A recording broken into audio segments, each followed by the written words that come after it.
శీతకారి ప్రాణాయామం, లఘురాజ కపోతాసనం సాధన చేయటం ద్వారా పళ్ళు కొరికే సమస్యను నివారించుకోవచ్చు.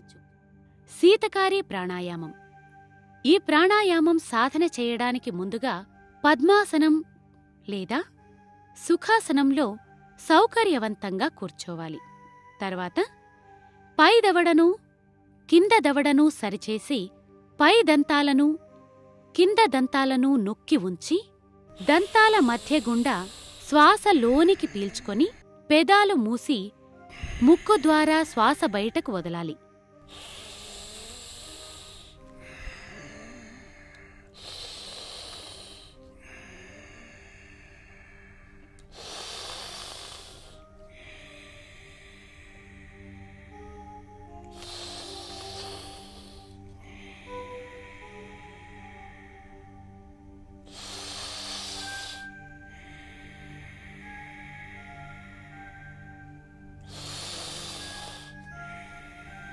ఇలా ఈ ప్రాణాయామం రోజు 5 నుండి 8 నిమిషాల పాటు సాధన చేయవచ్చు.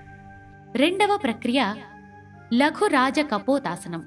ఈ ఆసనం సాధన చేయడానికి ముందుగా మోకాళ్ళు చేతులపై ముందుకు వంగుతూ ఎడమ కాలును ముందుకు తీసుకొని వస్తూ పాదాన్ని ముందు నేలపై ఉంచి నడుమును కిందకి దించి కుడి కాలును మడుస్తూ పాదాన్ని పైకెత్తి ఎడమ చేత్తో కుడికాలి బొటన వేలును పట్టుకొని తలను వీలైనంత వెనక్కి వంచుతూ పాదాన్ని మాడుకు ఆంచాలి.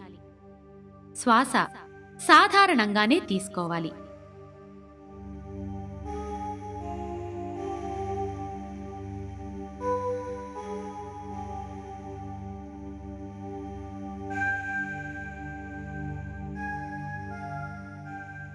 ఇలా ఈ భంగిమలో ఉండగలిగినంత సమయం ఉండి తిరిగి యథాస్థానానికి రావాలి. తరువాత రెండవ పక్క సాధన చేయటానికి మోకాళ్ళు చేతులపై వంగి కుడివైపు తిరిగి కుడి కాలును ముందుకు తీసుకొని వస్తూ పాదాన్ని ముందు నేలపై ఉంచి నడుమును కిందకి దించి ఉంచాలి. తరువాత ఎడమ కాలును మడుస్తూ పాదాన్ని పైకెత్తి కుడి చేత్తో ఎడమ కాలి బొటనవేలును పట్టుకొని తలవైపు లాగుతూ తలను పాదం వైపు పోనిస్తూ పాదాన్ని మాడుకు ఆంచాలి.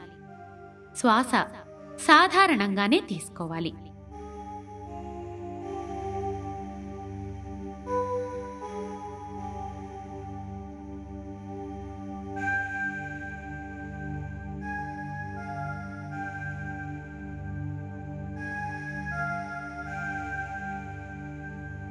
ఇలా ఈ భంగిమలో కూడా ఉండగలిగినంత సమయం ఉండి తిరిగి యథాస్థానానికి రావాలి.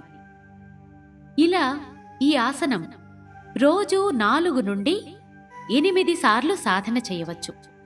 ఈ విధంగా శీతకారి ప్రాణాయామం, లఘురాజ కపోతాసనం సాధన చెయ్యటం ద్వారా స్లావరీ గ్లాండ్స్ ఉత్తేజితమై దంతాలు చిగుళ్ల భాగంలోని మృత కణాలు జీవకణాలై దంతాల్లో దురదలు తగ్గి పళ్ళు కొరికే సమస్య నివారించబడుతుంది. ఈ ప్రక్రియల తర్వాత ధ్యానం చేసి మత్స్యాసనం వేయటం ద్వారా శరీరంలోని అన్ని అవయవాలకు విశ్రాంతి దొరుకుతుంది.